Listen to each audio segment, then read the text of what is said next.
gosh, wrestling, UCB. Oh my goodness, this is amazing.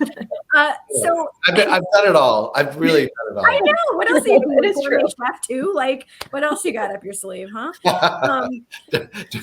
Don't get me started. Oh, do you cook, Duncan? Oh my God, I am so beyond thrilled and privileged and excited to welcome the incomparable Duncan Sheik.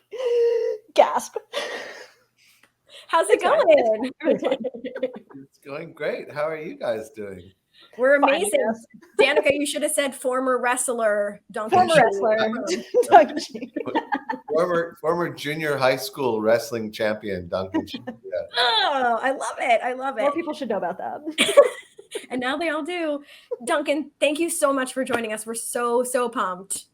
Yeah, I'm really thank you for having me on the show. I appreciate being here. Yeah. Well, kind of just to start, we always like to ask, I know I saw that you grew up in Jersey and also South Carolina, and I wanted to just kind of know about the music scenes and the musical scenes of growing up.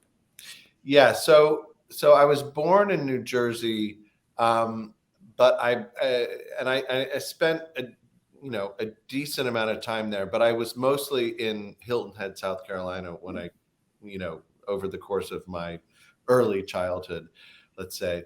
And I did a lot of musical theater in sort of elementary school. I'll give you my resume just for fun. We'll take it. In third grade, I was in the chorus for the sort of the theater version of the Muppet movie, the initial one. I didn't know that was a thing. No. I got to do that. I take it back. Third grade, I was in the chorus of Annie. So we all got to start somewhere. I played Gonzo in the Muppet movie, whatever that theater version was. It would have been, I don't know, 78, 79. And then in fifth grade, we did Barnum, and I had a sort of a bit part in that. And in sixth grade, as my sort of swan song, I played the Artful Dodger in Oliver, which was really, it doesn't get any better than that. And that, at that point, I left musical theater for 20 years. Oh, wow. Fair enough. I mean, the Artful Dodger obviously very much had an impact. Yeah, I think Danica and I did our fair share of productions of Oliver. We were what were they called? Poorhouse Boys or something? We were the Workhouse Boys. Workhouse Boys. Fifth grade, yeah. Oh, yeah. So we didn't. So you were one of the crew. You were one of the crew with the Artful Dodger. We were eating porridge, yeah. Yes, we ate porridge with Oliver. Yes. So bad. Oh no, you were the Workhouse Boys. You weren't one of the crew. You weren't. No, we weren't the cool kids. We were just poor. You were just orphans. Yeah, being given gruel. Yes. Yes. We literally ate. It was which is so okay. So then you said you took a slight break after. Well, I mean, I've been a guitar player since I was like 6 years old, and I think when I was 12 or 13, I sort of realized, I was just like, yeah, musical theater, like it's not for me. Like I want to play guitar. It's just cooler. I just want to be in bands. And I was sort of like, I guess, like I was a very early snob about it. Like I was like a rockist snob at a very early age. And then it took me until I was like 29, to when I started working on Spring Awakening with Steven Zader, for me to like very begrudgingly accept the idea that like, okay, I'm going to write some music for a musical theater piece. Yeah. But that's pretty awesome that you kind of got to do it all, and you got to be a rock star and write musicals. So that's pretty badass. Yeah, no, I have a great appreciation for it now because the truth is, like, I love the form of musical theater. And my sort of animus towards it in my 20s, in my teens and my 20s, just had to do with sort of like, just wanting to be like too cool for school, and musical theater wasn't, just sort of in a way, like, look, a lot of the stuff that was happening during that era maybe was not as progressive as what happens now in musical theater. Like there's a lot of great stuff that's happening now, but I think there was a moment where it was all, again, no disrespect to Andrew Lloyd Webber or anybody, but it's just it was sort of like, oh, we're going to the opera, but it's not really opera. It's not really. It's sort of like, I don't know. It's just neither fish nor fowl. And I was just somebody who wanted to listen to Talk and Radiohead and Depeche Mode, and Heck yeah. you know what I'm saying. Yeah. So it took me a minute to sort of come back around. And the truth is, like, I went to go see a production of Porgy and Bess at Lincoln Center, and there was a couple other things. Like I saw Dancer in the Dark, the Lars von. Oh my God! Oh, the Bjork movie. I was like, you know what? This art form can actually be really incredibly awesome. And then I watched the movie of Cabaret, like the original movie of Cabaret, and I was like, yeah, this is like there's a way to do this that could be really cool. It's just I had to figure out how to find my own way into the genre. Yeah, fair. It's like you revolutionized. It's like it was a new wave of musical. Well, look, I think that there were a lot of precedents, whether it's the Who's Tommy or Rent or there are a lot of things that came before Spring Awakening that certainly kind of created a trajectory for sort of contemporary music to be infused into the theater space. But I'd like to think that Spring Awakening was a part of that process. Absolutely. Yeah. Yeah. Well, kind of taking a little bit of a left turn here. Would you say that your degree in semiotics has actually contributed or influenced your music at all? Yeah, absolutely. And in some positive ways and in some negative ways. Semiotics, for people who may not know what that is, it's like the official definition of it is like the study of signs and signifying systems. But it has a lot. It's sort of an umbrella term for like linguistics, Marxism, feminism, psychoanalysis, sort of film theory. It's sort of about how culture relates to politics, and politics relates to culture and economics, and semiotics is a sort of a very broad term, and that's sort of why I studied it in school, because I was able to like take classes in like electronic music, and then take a class in like Italian cinema from the 60s, and take a class in like degraded art, where I was making Fisher Price video camera movies or whatever shit I was doing at the time. So can I swear on this? Yes. Okay. All right. That's how I started the show. Yeah.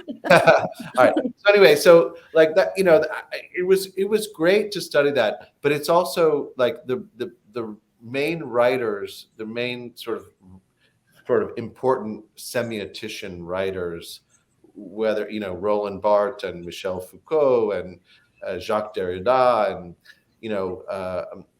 Umberto Eco, like the writing is so abstruse and so sort of complex that when I would write songs, and sort of I think some of the things that I did early in my career were like way more sort of intellectual than they should have been.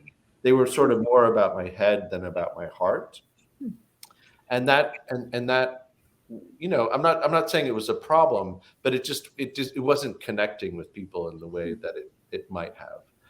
So that, whatever. I mean, that's just the path that I took. But I'm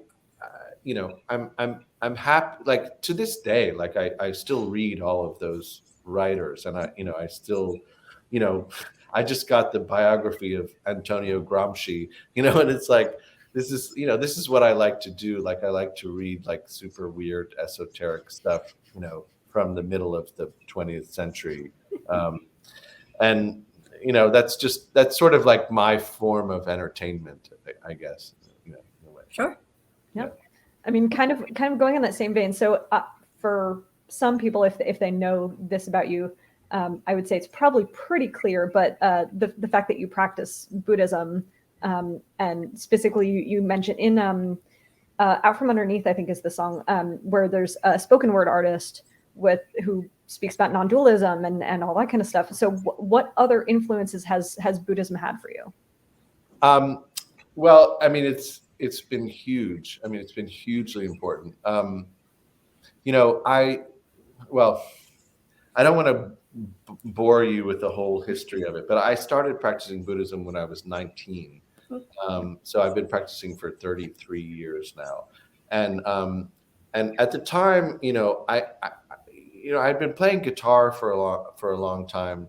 And I sort of had this like little hope that, maybe one day I would be a recording artist of some kind, or maybe a film composer, or, I didn't really know exactly what I wanted to do, but I was incredibly self-conscious about being on stage. For whatever reason, like I was one of those people who would just not, it wasn't stage fright exactly. It was just like, I couldn't sort of, I was so self-conscious when I was on stage that it was like really a problem. And so when I started practicing Buddhism, my first sort of intention or determination, I guess you could say, was to like be able to sort of loosen myself up and be more courageous about being a performer on stage, because that was like my Achilles heel, really, in a way. And so, when I started chanting, I was 19. I went through a long process. I won't bore you with the details, but I went from somebody who literally could barely like sing a song in public without wearing sunglasses to, somebody who had like a Grammy nomination for best pop male vocal when I was 27, with like Elton John and Seal and Maxwell over the course of 7 years. And I really do attribute that to my Buddhist practice, because it's sort of the thing that it sort of got me out of my head, and not to be so self-conscious, but to be concentrating on the audience and what their experience is, and it's not about me, it's about what the audience is. Wow. I think that's, oh my gosh, that's so neat, because like I'm the same way. I feel very self-aware, and like everything I do, I feel like it's a lot of the reason why I stopped being okay on a stage, because I have that same like little voice in my head. And it's so neat, like hearing that's something that you've practiced, you said, for 33 years. Yeah. How much it's impacted you. And that's so beautiful. Like that's, I guess, like I always in my brain was like, oh, it's anxiety, it's this, it's that. But maybe it's just I need a different vision, a different perspective of things. I mean, look, I think everybody has their own sort of karma and their own sort of conditioning and their own sort of background, and that there are lots of people who are just like natural born performers, like people, whatever. If you think about, I don't know, Whitney Houston or Mariah Carey or Michael Jackson, they're just like sort of born to be on stage, and that's sort of their karma to do that. I think there's another set of people who need like some work to be able to be on stage and to be comfortable in that place. I was definitely in that second category. And I think there's a third category of people who should never be on stage. But unfortunately, they get up and do karaoke, and it's like, oh no. Yeah. And they all end up on American Idol, and not lovely things said about them. Fair. Interesting.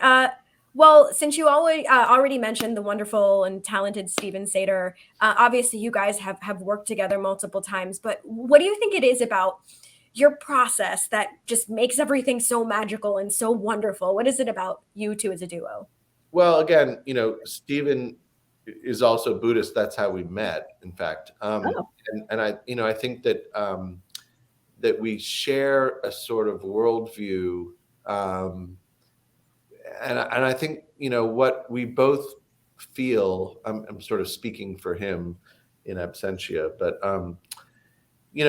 there's this idea within Buddhism that there's like sort of 10 life states. There's like hell, hunger, animality, anger, tranquility, rapture, learning, realization, bodhisattva, and Buddhahood, right? So these are these sort of states that we're always sort of fluctuating between. And you know how, like, sometimes you're in hell. Like sometimes during the course of a day, you're just like in hell. Sometimes you're in tranquility. Sometimes you're in rapture. Sometimes you're learning. Sometimes you're realizing something. Sometimes you feel great compassion for somebody. And then maybe if you're really lucky, you might have a sort of a feeling of enlightenment, or a glimpse of that a little bit. And we all, as human beings, we all have these potentialities within us. And I think, like, when you're making, especially a piece of musical theater, it's not so much when I'm making records, but when you're making a piece of musical theater where there's like narrative and there's you're telling a story over a long arc about the lives, about the whole lives of various people. You need to express all of those different sort of life states in the show. You need to have anger. You need to have hell. You need to have tranquility. You need to have rapture. Like, and that, it's like that's why Les Mis is, it's like if you read the book, Victor Hugo, it's like it has all of the human condition, like, all within that book. Or something like Moby Dick or whatever. It's like every bit of the human condition is there and expressed in that book. And that's why it's so, like, you can go back and read it 10 times and still get something new and amazing and fresh out of it. And so I think we both share this feeling that, you aspire to do a work of art that expresses the full range of sort of the human condition. And if you can pull that off, which is not easy to pull off, and trust me, I've failed many times, but if you can pull it off, it's like, it's really affecting to an audience. Awesome. Which I would say, it's a great segue as to why Spring Awakening is the masterful classic piece that it became. Is that, I mean, for so many of us who were in that age range at the time that you were creating this and that it was being, produced and everything, the rest of us who were like in high school at the time were like, oh shit, like, that's, oh my God, I can see pieces of all of my friends and all of these people. And the human condition doesn't change over time. It's just how we put the lens through it and how we see things. You're precisely right. It's like, I think that's what's interesting about doing pieces that are, sort of from a different historical moment than sort of now, or contemporary things, because it's like, it's in some ways it's almost easier to understand yourself when you're looking at somebody in another century and being like, oh, that's a version of that person that I know, like, Moritz, or Melchior or Vendela, like, they're just like, who those people are. Right. They're people in your life, right? Mm-hmm. But it's like, it's sort of, it helps you to understand that this is something that's, the human condition has been what it's been, for 250,000 years. I mean, we may evolve into something different, who the hell knows, but it's been, it's sort of been pretty constant for a long time. Yeah. Exceptionally true. Yeah. So kind of weird, I don't know how to make this a jump to this, but what advice would you have for someone who is interested in pursuing writing specifically for musical theater? So my advice for young people, or anybody who's like trying to write a musical, is well, it's always the same thing. I feel like a broken record because I do say this a lot, but I I I think that the trap is if you're like, oh, I want to be the next Stephen Sondheim, or I want to be the next Andrew Lloyd Webber, or I want to be the next Lin Manuel, or whatever. I mean, I think the trap is like trying to sort of ape what another composer or writer has done. Hmm. I think I think for me personally, you know, um, the things that I'm always excited about, like a show, like take a show like The Band's Visit. My friend David Yazbek wrote, a beautiful score for that, and it's sort of like there hadn't been anything like that on Broadway at all. I mean, it's sort of just sui generis in a way, and to me, like that's what's really exciting. It's like finding a unique way of expressing an idea, both narratively and musically, and in terms of the staging and whatever the director might do with it. Like to me, it's like what's your unique voice that what's the story that you can tell that nobody else could tell, what musically, story wise, directorially, and again, and I also feel the same way about even like with pop music. um, the things that I get excited about are things that are, are completely unique to themselves. Like it's why, like I'm going to get in trouble for saying this. It's why I like Billie Eilish so much more than I like Taylor Swift, for example. Mhm. Because I mean nothing against Taylor Swift, and I mean I'm sure she's a really lovely person and everything. Sure. But I like, what Billy is doing is like really like pushing boundaries in a way. And that's what I sort of appreciate as an artist. Whereas I think, there's a lot of pop music and frankly, a lot of musical theater that's just sort of like, we're sort of just doing something that we think an audience is going to like. And to me, that's like, it's just sort of boring as hell. Yeah. So,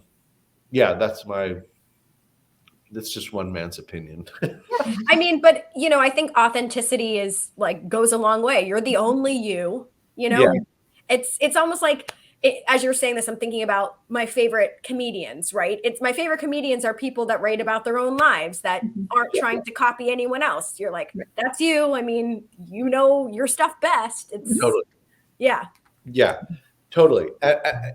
Exactly. I mean, that's exactly it. It's sort of, I mean, I think, again, I mean, I'm not the best, I'm probably not the best, critic of comedy stuff. Like I actually did UCB level 1. I did, That's pretty cool. Nice. just honestly, because I was so bad at between song banter, I was like, I have to figure out how to like, at least have some interaction with the audience in some way. And it was really useful in that way. But I'm not, I have, friends who are incredible comedians, just naturally incredibly comedic. And, it's something that I respect a lot, but in a way, I almost don't understand it. So it's hard for me. Yeah. But that's still pretty cool that you had that experience. And, my gosh, wrestling, UCB. Oh my goodness, this is amazing. So I've done it all. I've really done it all. I know. What else are you doing? It is true. Chef too. Like, what else you got up your sleeve, huh?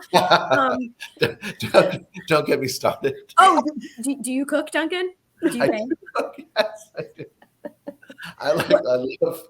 I love food and I love cooking. Yes. So yes. What's like your favorite type of cuisine to make? Well, I don't. Okay, so I mean, basically, it's mostly sort of either Asian food of some variation or Italian food of some variation, and occasionally, sort of, I'll just make a filet mignon with like a peppercorn sauce, like a sort of a French thing. But but mostly it's sort of the Asian and Italian sort of side. It's amazing. Well, whenever you want, invite us over for dinner. We're available. Yeah. We'll make dessert. I make an incredibly good red snapper curry. That's with black rice, and yeah, it's very it's widely appreciated amongst. Well, now that we're all hungry, I'm actually starving right now too. Yeah, no. Then this is an excellent segue. No, wait. I'm trying to think of how to segue into this next question, but I guess the best way would be, so Danica and I are very fortunate that we live in this interesting Comic-Con world, and we get to meet really incredible people, Matt Smith being one of them. I mean, I know there's the Whovian kind of crossover here, and it was through Matt that I learned about American Psycho, and I just like can't get enough. I want to know like everything about it. I've watched every YouTube video that I possibly can. I'm just curious about your passion for American Psycho and where that came from. Yeah. So, okay, I'll tell you the backstory there. When I was at university, I read Brett's first book. Well, I think I was actually in high school when I read Brett's first book, which is Bright Lights, Big City. And I loved that book, and I don't know if you've ever seen that movie, Robert Downey Jr.'s. And I haven't seen the movie, but I read the book, 100 years ago. Yeah, and it was sort of, for people of my generation, it was sort of like it was a real breath of fresh air, like as a novel, because it was sort of literature, but it was also incredibly entertaining and incredibly sort of, I don't know, not necessarily racy, but just like juicy. Like there was just something about it that was, and then when I was in college, I got, American Psycho. I'm like, yeah, I'm going to read the next Bret Easton Ellis book, and I was truly like disgusted by the book, like truly like, I can't believe that he's writing this down. Like, because at the time I don't think I understood what Bret was trying to do, which is, what American Psycho is just like it's a really intense critique of late capitalism. Is really what that book is. And I didn't, I was just reading it like as a novel, and I'm like, I don't want to read about somebody putting a nail gun through a prostitute's, like, it's so harrowing to actually read the book, But then cut to, this is like 2008, 2009. There were some producers who got the rights to make the musical, and they got in touch with me to see if I wanted to do it. And I was like going to Tokyo because there was a production of Spring Awakening in Japan, and I was like, all right, let me reread the book as an adult and see if there's something there that I could that I could respond to. And when I reread the book, at that time, I was 40 at that time, or 39 or 40. I was like, oh wow! Like I sort of got it. I got the book at that point, and I also understood that like there was so much music in it, both sort of literally, like he was going to these nightclubs, and it was in New York in the late 80s, early 90s, where I was like going night clubbing all the time. So I had a very close connection to that particular scene. And the funny thing is that Patrick Bateman, he's like the world's worst music critic. Like if there's like all these passages where he's like talking about, Huey Lewis and the News or Phil Collins or whatever it is. And those are like hilarious passages because he gets everything wrong. He gets everything completely wrong about all of that music. And, so I was on the plane to Tokyo, like crying, laughing. And I was like, okay, I know how to do this.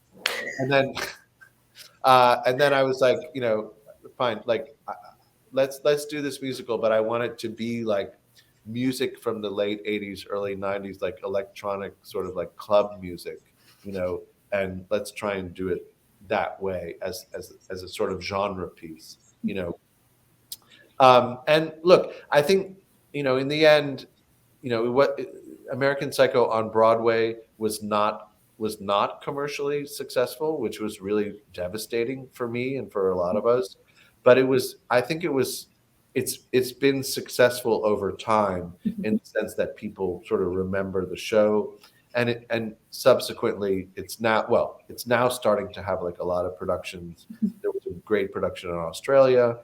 I think they're going to do a sit-down production in Brooklyn. There's some young producers who are trying to do like an immersive version of it, and which I'm really, really excited about. So yeah, it's like it's going to have a life, and it was a great experience. But it was also like, whenever you jump into a piece, no matter what it is, there's this thing where sort of life imitates art and art imitates life, and you sort of inhabit the character a little bit, for better or worse.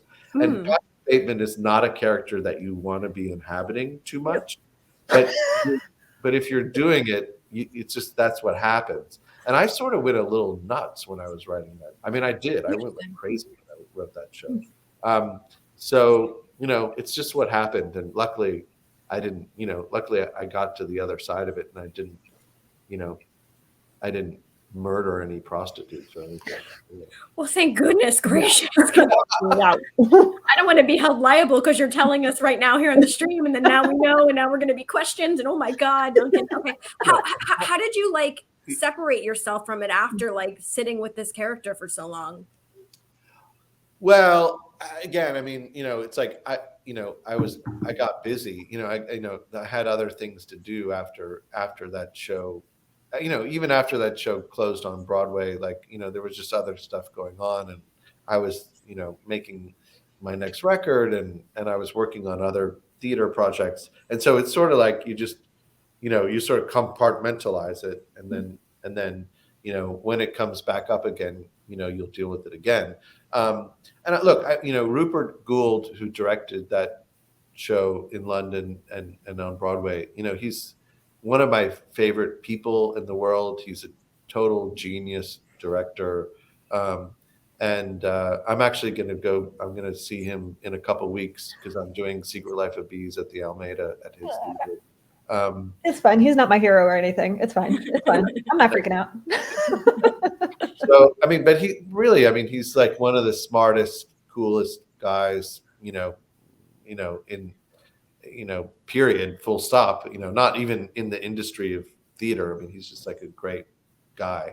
And so cool to hear. So, just the opportunity to work with people like that is like really, really, really artistically satisfying. Amazing. That's excellent. That's excellent. So, Danica, do you each want to ask like one or two more questions, and then we'll go to the game? Sure. I'm actually really interested to hear about any other upcoming projects you might be working on, but I also wanted to talk a little bit more about things that are, very recent. So like Whisper House, Alice by Heart, Noir, like what has been motivating you to work on these other musicals outside of then, of course, Claptrap? Like what has been motivating all these different avenues? Yeah, no, I know. I probably bit off more than I can chew, and especially right now because with Whisper House, that show was done in 2009 in San Diego, and then there was a sort of a recent production in New York, which I thought was a beautiful production, but again, it was weird because it was mounted in the middle of the pandemic, and then they couldn't do the show, and then they had to put it off for like over a year, and then they actually did the production of it, and I think it was just a tricky thing to pull that off. So Whisper House, I love that show. I love Kyle Jarrow, my writing partner on that. We just did Kyle and I just did a 3-week workshop of this noir piece that was sort of like, I guess you could call it like a Broadway tryout, like basically invited theater owners, Broadway theater owners to come see it. We did it in Houston this summer. It was really cool. And like Christy Altamare is in it, and Adam Cantor, and Carla Puna Garcia is doing the choreography. She's incredible. It's a really great team. Darko Tresnak directing it. It's like an amazing team, amazing actors. It's sort of one of the most fun experiences I've ever had, like with just a group of, like a collective of people, So I'm really excited about that. Fingers crossed it will come, there'll be an actual, Broadway production of it this fall, maybe, if we're lucky. So that's one thing. And then like I said, I'm going to London on Valentine's Day, much to my wife's chagrin, to go start rehearsals for Secret Life of Bees over there at the Almeida. Great. And then there's 2 other projects I'm working on. One of them is with Steven Sater. It's a show about Nero, about the Emperor Nero. And it's something that we actually started writing literally like in 2003. So it's almost like it's like 20 years in development, which is ridiculous. But it's a really cool show. And we did a workshop in London in October, and we're going to do another big workshop there in May, and hopefully that might go to the West End. We'll see. And then the 4th thing that I'm working on is a piece which I did a table read of it today. It's called Memoirs of Amorous Gentlemen, and it's like a Japanese manga. And it's sort of set in like a brothel in Paris in the 20s. It's sort of like Moulin Rouge setting-ish. But like manga are very racy. They're Oh, we know. So yeah, so I'm hoping that this doesn't send me to prison. I haven't gone to prison yet. This show might send me to prison because it's like really, really intense. But anyway, but I had a couple friends come do the table read. I don't know if you know Sophia Ann Caruso, who was the lead in Beetlejuice. Yeah. Mm-hmm. And Diana Agron, from Glee. She's incredible. Like I didn't know her personally, but we're like friends of friends, and she read this one part, and she's just like, whoa, she's an amazing actor. I'm so happy to hear that. Yeah. So that was really cool. So that's sort of like we've really only written the first act of that, and it's going to probably take another 6 months or so to get the second act done, and then we'll see what happens. But yeah, so those are the 4 sort of main projects that I'm on. My goodness. Yeah, I know, right? I feel like in my journeys on the TikTok, I came across, I think, rehearsals from Nero or yeah. Did Steven post some video from that? Possible he might have. Yeah. Yeah, I think I saw that, which is awesome. I mean, I'm terrible with that kind of stuff. I mean, Steven, I think, Steven's a little bit better like at doing social media stuff than I am, but yeah, I'm sure you might have seen some stuff from that. Awesome. Okay, so Thursday is a holiday. I guess we'll call it a holiday. It's Groundhog's Day, big day. Yes. That's right. I don't know how one celebrates it, but so in the film Groundhog's Day, which of course stars Bill Murray, the character wakes up every day to "I Got You, Babe" from Sonny and Cher. So Duncan, if you were in a Groundhog Day scenario where you had to wake up every day to a song, what song would you like to hear? Oh, wow. That's such a horrible question. So much. I love that. It'd probably be something like, like something like Christopher Cross, like Sailing or something. I don't know. like some yacht rock thing. Okay. What I would go for. Yacht rock. Good answer. Some yacht rock classic, I think. Oh my God. Yeah. Perfect. Oh, Okay. That's great. Oh, am I doing another one? Yeah. Okay. If there were a national holiday to celebrate you, how would one go about celebrating? What, the King of the Morons Day or something? I don't know, like what, like Who doesn't love self-deprecating humor day? Or yeah, like, like, yeah, I mean, really, like that would. I think that's a terrible idea all around. Okay, we'll cross it off our calendar, I guess. yeah, God. let's not. Let's not have. Yeah, let's not do that. Okay. That's fair. That's fair. We'll celebrate in our own way, Danica. We'll have to figure it out. So before we get to the game, Duncan, obviously, from everything we talked about and stuff that even if we had a million hours, we wouldn't even be able to cover. But obviously, you've accomplished so much in so many different industries. But we wanted to know, like, to you, what has been your biggest personal accomplishment? Well, I mean, I'm gonna sort of. I'm going to sort of sidestep your question a little bit. Like what I love to do is to be like I have like a sort of recording studio set up over here. And I love to just be in the room sort of by myself. And maybe Steven Sater gives me a lyric, or maybe Kyle Jarrow gives me a lyric, or maybe I'm writing my own lyric.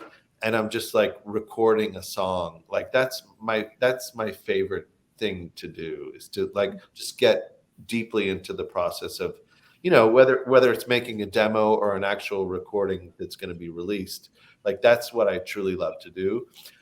Sometimes I love performing, but it's a mixed bag. It's just like I said before, like I'm not really like a born performer. I'm somebody who had to sort of like grind it out to be on stage. So I think my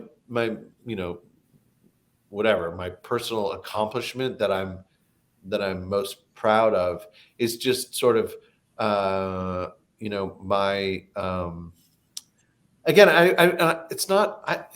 So this gets sort of complicated. I don't really feel like it's a personal accomplishment. I sort of feel like if you get inspiration to write a song, it's sort of a transmission that you're just receiving on some level. And it's not so much about you, it's about your ability to sort of connect with the wider ocean of humanity. And the more you're able to do that, sort of the better the work is. And the more sort of you're sort of self-involved in the process, the worse the work is. So that, that's just, something I had to learn over time. Fair. Okay. So we told you about it earlier.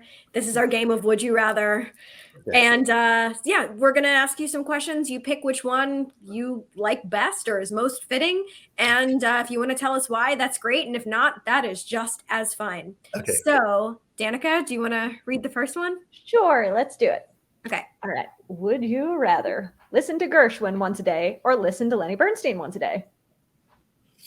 Yeah, probably Bernstein, to be honest. I mean, I love George Gershwin, and obviously, we talked about Porgy and Bess before, but Bernstein, he just, as a sort of orchestrator, and it was just, it's just such. For me, it sort of emotionally connects with me more than Gershwin does. And also, like, he's sort of closer. Like Bernstein was writing around the time, like when I was born. So he's like a little more contemporary, and sort of harmonically, I sort of respond to what he does. Whereas Gershwin, it feels, it can feel a little old timey to me. For sure. So I would say, Bernstein. Yeah. Great answer. 1 for 1 so far. Okay, here's the next one. Would you rather collaborate with the first musician or band you ever saw live, or collaborate with the first musician whose album you bought? Yeah. Okay. So I would have to say the latter, because the first musician or band that I saw live, it's a pretty funny story. I won't bore you with the details, but I went to go see Van Halen in Women and Children First tour. I think I was eight, maybe 8 or 9. And I was in Savannah. The show was in Savannah, Georgia. Like I was living in Hilton Head, South Carolina at the time. And my guitar teacher, took me to the show. And my mom was like, she was like, really, like, you're going to take him to go see Van Halen? And like the place was just like full of pot smoke, Oh, yeah. and this is, in a funny way, it's like, when I first got there, I was like so excited, but about like 90 minutes into it, I was like, this, even like my 8-year-old self was like, this sounds like dog shit. Like what? Like, why am I here? Like, this is like, can we leave? Can we go home? Because I love how the records sound, but like live different. Yeah. So the first musician whose album I bought, well, there's a really funny story about that too. God, I'm sorry, I'm digressing so much. No, please, that's what we're here for.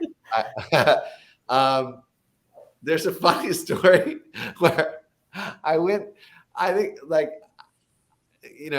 when in second grade, it was the one year when I lived with my dad in New Jersey. Okay. And so I had been living in South Carolina, but for second grade, for whatever reason, I went back to New Jersey and I was living with him. And I like shoveled snow from the sidewalk and like made some money, shoveling snow on the sidewalk. And I was like, okay, I want to go buy a record. And so we went to whatever the record store was. I forget what it's called, but it was like one of those department stores that sold records. And I was like, I don't know whether to get like the Commodores or to get the Village People. Like it was really like, it was a really, really hard decision. Wow. And my dad was just like, yeah, Duncan, I don't know if I can really help you with that one. I think he was like, yeah, the Village People, like, really? Like, I don't know. They had hits. Yeah. Strong. But also with the Commodores, he's like, yeah, I'm not sure if I'm that into that either. So the world needs to know, what did you go Yeah, with? what did you?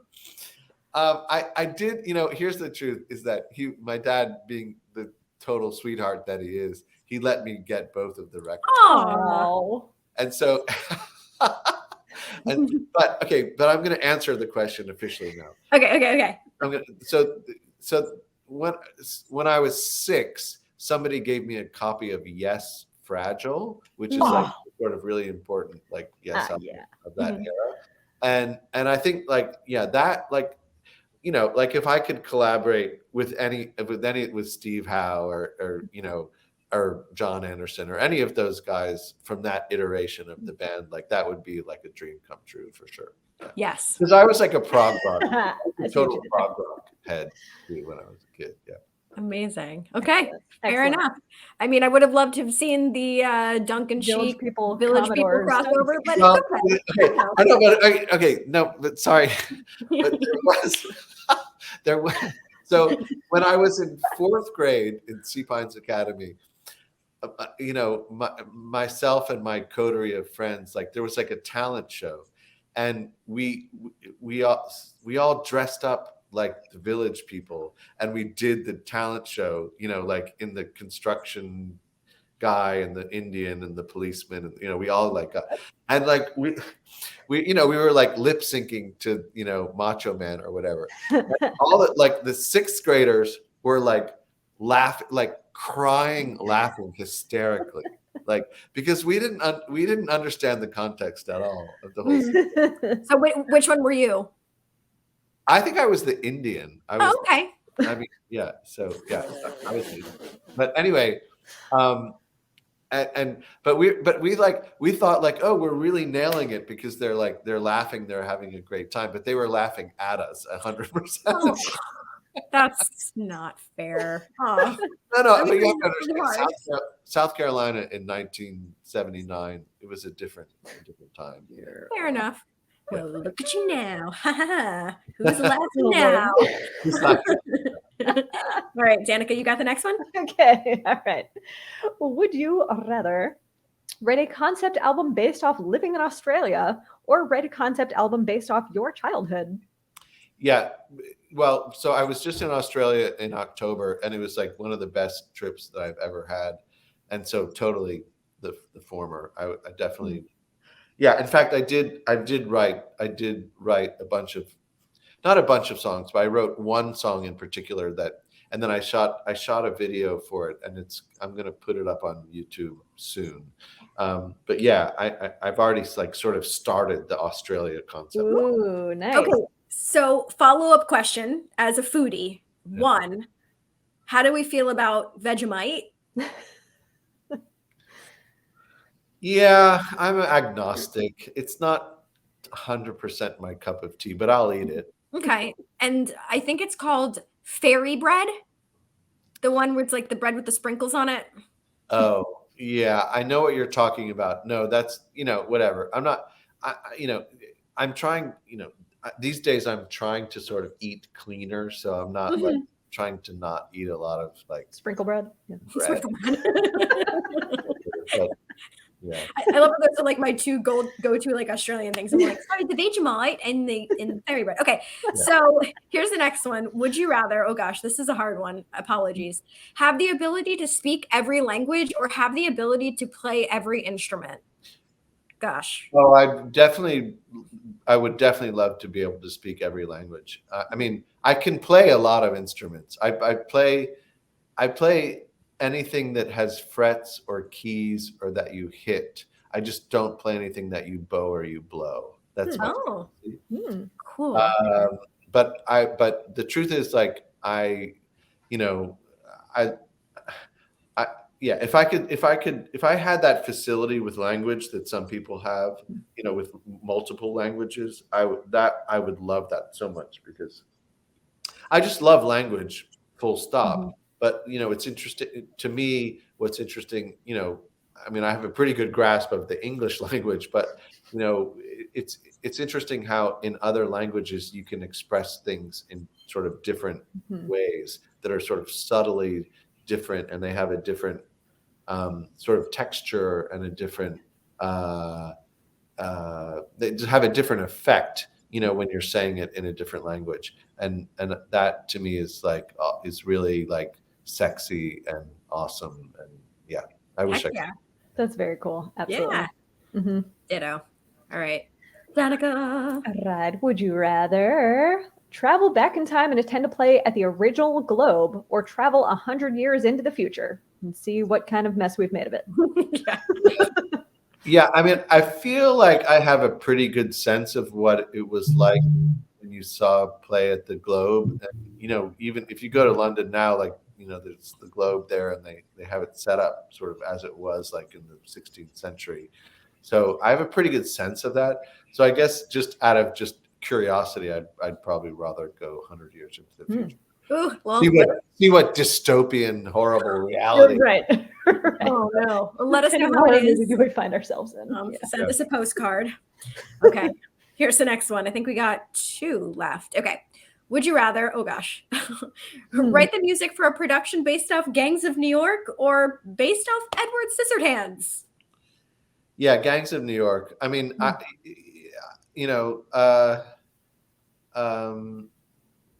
think also, hasn't there been a musical of Edward Scissorhands? I gotta look that up again, but I don't think officially that it actually ever happened. I think maybe there was like the beginning. I feel like that they were like trying that. They might have even pitched it to me, but I was just like, no, I don't know. I'm not. I don't quite remember. But anyway, yeah, I think Gangs of New York. Like I'm sort of Irish, Scottish descent, and so I totally like related to that sort of. And being a New Yorker, I just love and I just love that, just the grittiness of that history, of the Four Corners and all that stuff. That to me is like incredibly cool. I don't know how you would actually turn it into a musical, but I love that film, and obviously, all actors are like pretty great. So pretty dang good. Yeah. Fair enough. All right, Danica, you want to take it home? Oh, all right. Last one. Would you rather own a piece of music handwritten by John Lennon or own a piece of music handwritten by Bernie Taupin? well, the John Lennon one would be worth a lot more. So on a purely financial basis, I guess I would take the Lennon. I'd go with Lennon. But no disrespect to Bernie Taupin. He's a lovely writer, and yeah. Mhm. Perfect. Well, you got them all right. Way to go, Duncan. Oh, thanks. Yes, this is. I know you prepared and studied hard for all of those. There was a question that popped up in the chat. I'm going to ask, so hope this one's okay. They wanted to know your thoughts on Brian Wilson. You both have great harmonies that rank up there amongst the best. Wow, that's a huge compliment, and I think Brian Wilson is totally genius. And I watched the documentary about him. I'm not going to remember what it's called right now, but it came out sort of recently, and I just it's completely fascinating. And it's again, like I wasn't really like a Beach Boys fan necessarily as I grew up, but like now, as a person at my advanced age, like I really appreciate those records so much. Pet And sounds. just I mean, just the care and the craft and again, the uniqueness is sort of what I was talking about before. It's like nobody was doing what Brian was doing. And, even, the Beatles and the Stones and everybody were just like, whoa, like, how did you pull that off? Like it was harmonically the most sophisticated stuff So good. in pop music, full stop, So I really, I really have huge respect for the man. Amazing. And also just the fact that he's still going, he's still like doing his thing, despite what, I know he has some sort of physiological problems and stuff, but he's like still touring and still like, it's just like incredible. It's really, yeah. Well, Duncan, I know you said you didn't want a holiday based on you, but Danica and I are going to celebrate you and all of your accomplishments forever. Before we let you go, is there any final thoughts you want to leave us with here today? Any final thoughts? No, I really appreciate you guys having me on, and it's been lovely to talk to you. And I hope to see you, around when we're in the same place at the same time. Let's make that happen, putting it out into the universe. Before we let you go, we're going to go over our upcoming guests that we have coming up. Okay. So on Thursday, we have David Josephsberg, who was just in the production as well of Beetlejuice on Broadway, and he's incredible. We also have Casey Jost from Practical Jokers. We have Matt Novetsky from Blue October and Icarus Bell. We're also welcoming back the one and only Clown Miss, which I'm so excited about. But Duncan, thank you so much. I hope that you know how much like we truly, truly appreciate your time. Oh, really? My pleasure. Yeah. Thank you. Well, I guess until we meet again, we want to wish everyone watching a very happy Tuesday, and we'll see you guys real soon. Au revoir.